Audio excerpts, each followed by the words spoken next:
A team that I don't know if I should be excited for, I say this every single year, is the Los Angeles Angels.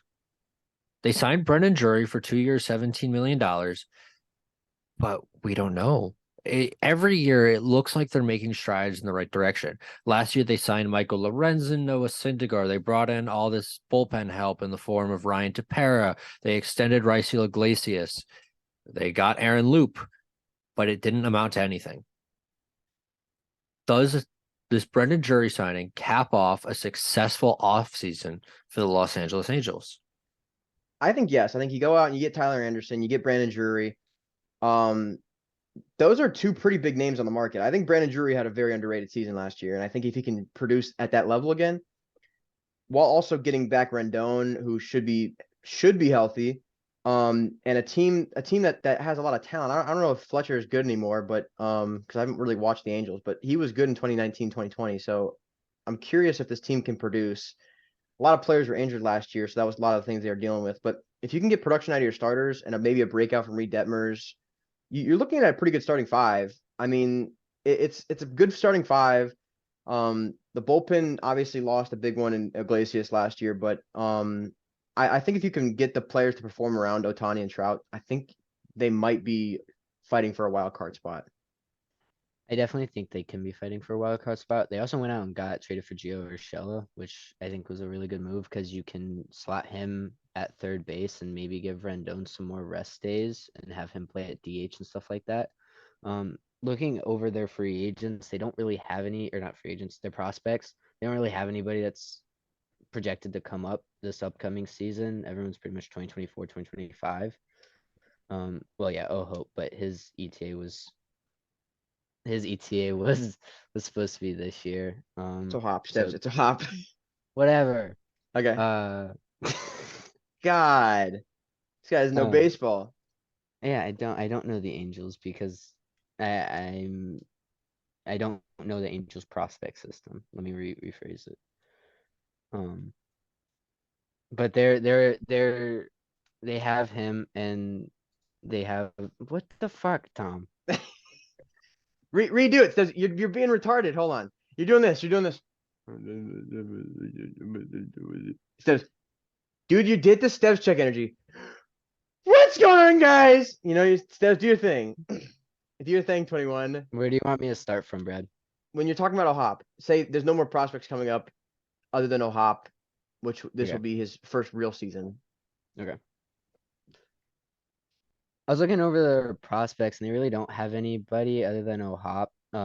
His this will be his first real season coming up. Outside of that, they really don't have their two through everyone else's 2024 to 2025 with a couple 2026s mixed in.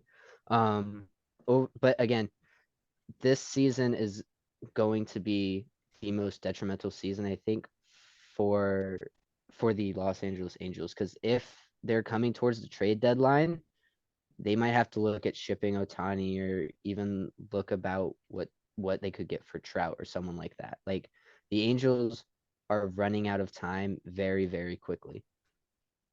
Yeah, and Tom, you mentioned that they have a good five-man rotation. The Angels have been running with a six-man because of Shohei Otani, but Shohei Otani is open to the idea of going to a five-man. I think that would be great for baseball. Shohei Otani on a because that gives him a genuine opportunity to compete for the Cy Young Award. I think again last year in our voting, I voted for Shohei Otani like as my first place vote for the Cy Young Award. That lineup, it has depth now. I think a trade that you guys are forgetting is the Hunter Renfroe trade. A very Um, underrated move, yeah.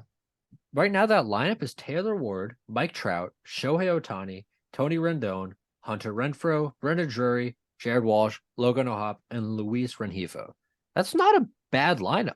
That's a good lineup. That That's a very good lineup. if they all produce and they all stay healthy, that's a very good lineup. And I feel like we're forgetting how good Rengifo's did I pronounce that right? Rengifo.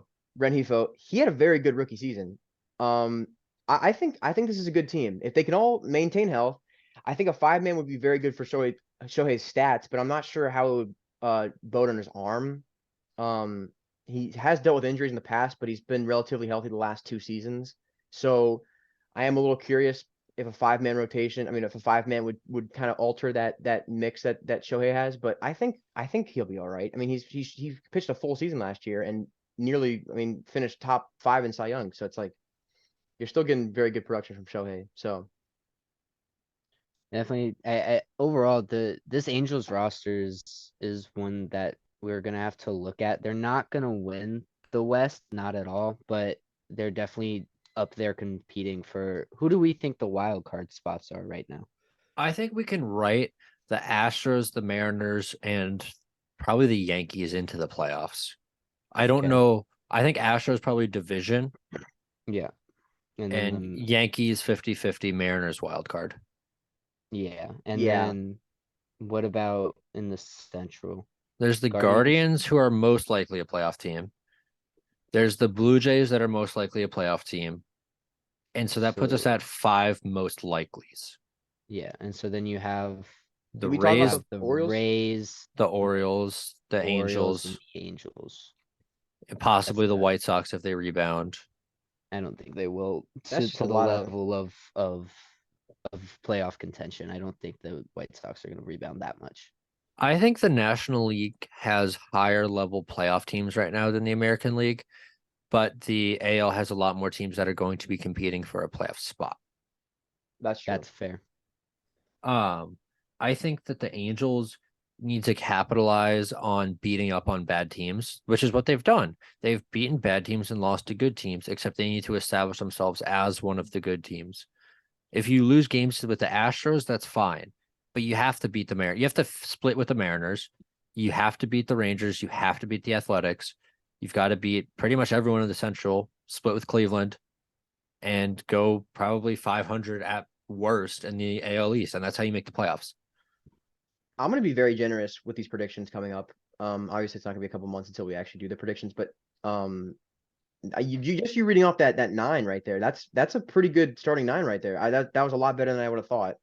It's just how long is that going to be on the field?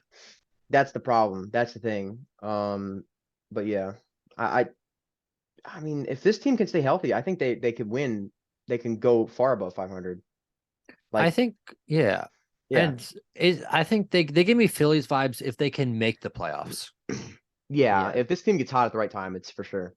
I definitely think if this team can get hot with Shohei Ohtani and Mike Trout and with a healthy Anthony Rendon, I definitely think they can go very deep into the playoffs.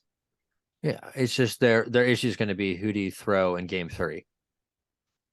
Like Yes. as of that's looking at it from right now, because if you have this Reed Detmers breakout that Tom's been hoping for, you'd throw Shohei Ohtani, Tyler Anderson, and Reed Detmers. This is also counting on Tyler Anderson not regressing severely. Patrick Sandoval. We don't know if he can stay healthy for more than 79 innings. That is true, but during those 79 innings, he's pretty damn good though. You gotta hope he makes it.